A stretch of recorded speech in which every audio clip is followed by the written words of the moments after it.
अस्सलाम वालेकुम मोहतरम नाज़रीन व सामीन। आज हम मौजूद हैं दोबारा आपके सामने एक नई वीडियो के साथ। मेरे साथ मौजूद है जनाब मोहम्मद ज़ुहैब साहब, जो कि तहरीक आगाही पाकिस्तान के सदर हैं, और आज हम इनके साथ गुजरात डिवीज़न के मौजू पर बात करेंगे और इनसे जानने की कोशिश करेंगे कि इस वक्त गुजरात डिवीज़न का मामला किस नहज पर पहुँच चुका है। और मुझे उम्मीद है कि इस वीडियो के एंड तक आप इस पूरे मामले को मुकम्मल तौर पर जान जाएंगे। अस्सलाम वालेकुम। वालेकुम सलाम। ज़ुहैब साहब, कैसे हैं आप? जी अल्हम्दुलिल्लाह। वैसे भाई आप सुनाएं। अच्छा, मेरा सबसे पहले आपसे एक बड़ा अहम सवाल है, और सवाल ये है कि हम काफ़ी अरसे से, आप भी हम भी जी। काफ़ी अरसे से गुजरात डिवीज़न के मामले में कोशिशें कर रहे हैं, जी। सोशल मीडिया के ज़रिए, यूट्यूब के ज़रिए, इंस्टाग्राम के ज़रिए, फेसबुक के ज़रिए, लेकिन अभी तक इस पर कोई भी पेशरफ्त नहीं की गई, गुजरात डिवीज़न को फ़ाल नहीं किया गया। हाँ जी। तो मेरा सवाल ये था कि आप इस बारे में क्या कहना चाहेंगे? सर, पहले तो आप ये माइक ले लें। जी बहुत शुक्रिया। देखें वैस भाई, बातें तो करने के लिए बहुत हैं, बहुत से रीज़न हैं इसके पीछे। कुछ सियासी बदनीयत ही है, कुछ सियासी मामलात हैं जिनको मैं डिस्कस नहीं करना चाह रहा, क्योंकि अगर हम उसको डिस्कस करेंगे तो फजूल में हम पर एतराज़ात उठेंगे, इसका फ़ायदा कोई नहीं। मैं सिर्फ इतना कहना चाहूँगा कि गुजरात को मेरिट की बुनियाद पर डिवीज़न बनाया गया और गुजरात इसका हक भी रखता था। और ये मामला कोई आज का नहीं, ये बात कोई आज की नहीं, ये 90s में भी बात हुई। गुजरात को डिवीज़न बनाने की पेशकश की गई जब लाहौर डिवीज़न और रावलपिंडी डिवीज़न के कुछ इजलाओं को समेट कर एक नई डिवीज़न की ज़रूरत पेश आई, तो गुजरात का ही नाम आया उसमें कि गुजरात को डिवीज़न बना दिया जाए। मगर कुछ सियासी मामलात की वजह से कुछ जो हमारे जो उस वक़्त के सियासतदान थे, या उनका स्टेटस नहीं था या वो करना नहीं चाह रहे थे, ठीक है, जो भी मामला था, ठीक है, सियासत ही आड़े आई उसमें, और गुजरात की जो डिवीज़न बनने की जो अपॉर्चुनिटी थी वो ख़त्म हो गई। फिर 1992 में जब मंडी बावलदीन को ज़िला बनाया गया, तब भी गुजरात को डिवीज़न बनाने की पेशकश की गई, मगर फिर वही सियासत आड़े आई और उसने जनाब गुजरात को डिवीज़न नहीं बनने दिया। कुछ सियासी मामलात थे। फिर खुदा करके जब ये कुछ अर्सा पहले, कुछ साल पहले पीटीआई की हुकूमत में स्पेशली जो हमारे यहाँ के जो चौधरी परवेज़ लाई साहब थे, उन्होंने गुजरात को डिवीज़न का दर्जा दिलवा दिया। मगर मकामे अफसोस कि जब हुकूमत तब्दील हुई, निगरान हुकूमत आई, पीटीआई की हुकूमत गई, और उस निगरान हुकूमत ने बगैर किसी वजह के, बगैर किसी वैलिड रीज़न के, और उसके पास एहतियार भी नहीं था ये करने का, बगैर किसी एहतियार के उसने गुजरात डिवीज़न को मुअत्तल कर दिया। हमें आज तक इस बात की समझ नहीं आ सकी कि ऐसा क्यों हुआ। किसी डिवीज़न के साथ ऐसा नहीं हुआ कि उसको बना के उसको ख़त्म कर दिया गया, और गुजरात डिवीज़न के साथ ये भी हो चुका है, हमने देख लिया, ठीक है। उसके बाद फिर उसको मुअत्तल कर दिया गया।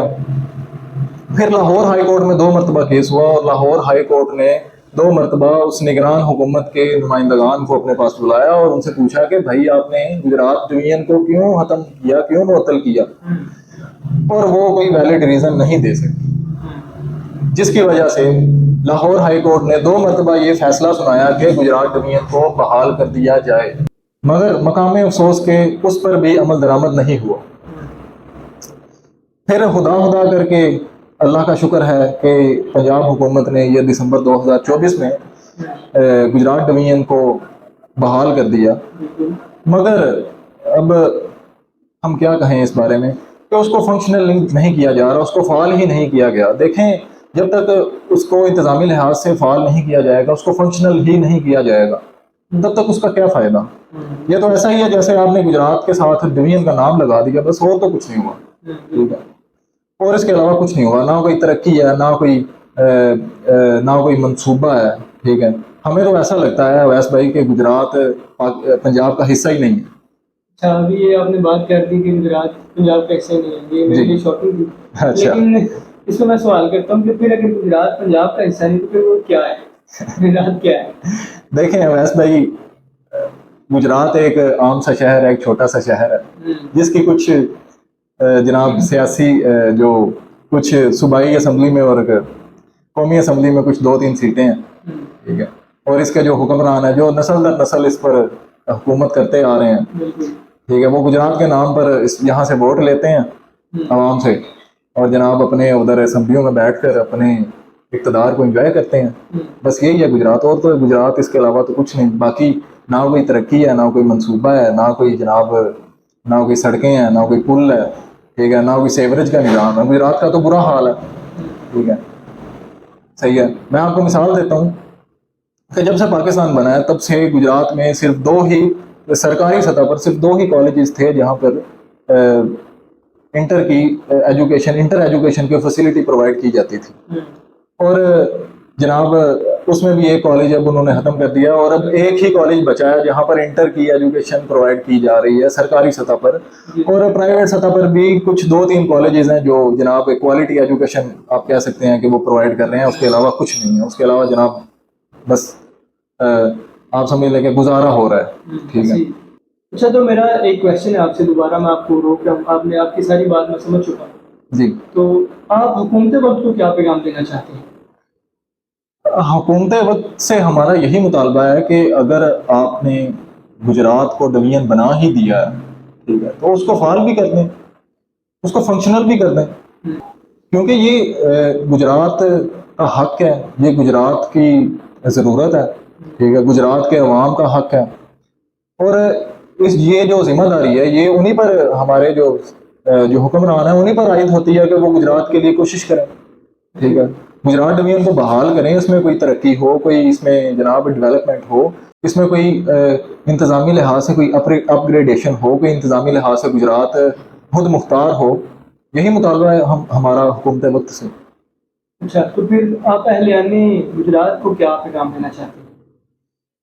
देखें, हमारा अहलियाने गुजरात से यही मुतालबा है कि गुजरात डिवीजन के लिए आवाज़ उठाएं, गुजरात डिवीजन के लिए कोशिश करें, इसको फाल करवाने के लिए कोशिश करें, क्योंकि किसी भी इलाके में जब कोई अपग्रेडेशन होती है तो उसके लिए उसके अवाम ने ही आवाज़ बुलंद करनी होती है, उसके अवाम ने ही कोशिश करनी होती है, ठीक है। तो हमारा अहलियाने गुजरात से यही मुतालबा है कि गुजरात के लिए आवाज़ बुलंद करें, गुजरात की आवाज़ बने और इसमें गफलत ना करें, क्योंकि अगर आप इसमें गफलत करेंगे, अगर आप इसके लिए आवाज़ नहीं उठाएंगे, और आने वाले वक्त में जब आपको दोबारा इसकी ज़रूरत पड़ेगी कि आपकी आवाज़ सुनी जाए, आपको आपका हक मिले, तो आपकी आवाज़ नहीं सुनी जाएगी, आपकी आवाज़ पर कान नहीं धरे जाएंगे, ठीक है। तो इसमें गफलत ना करें। हमारा अहलियाने गुजरात से, गुजरात के अवाम से यही मुतालबा है कि वो अपने हकूक़ के लिए आवाज़ बुलंद करें। जी, तो नाज़रीन, सारी बातें आपके सामने, हमारा नुक्ता नज़र आपके सामने रख दिया गया है, और अब हम आप देखेंगे कि आप किस तरह गुजरात डिवीजन की बहाली के लिए एक्शन लेते हैं और इस पर काम करते हैं। शुक्रिया।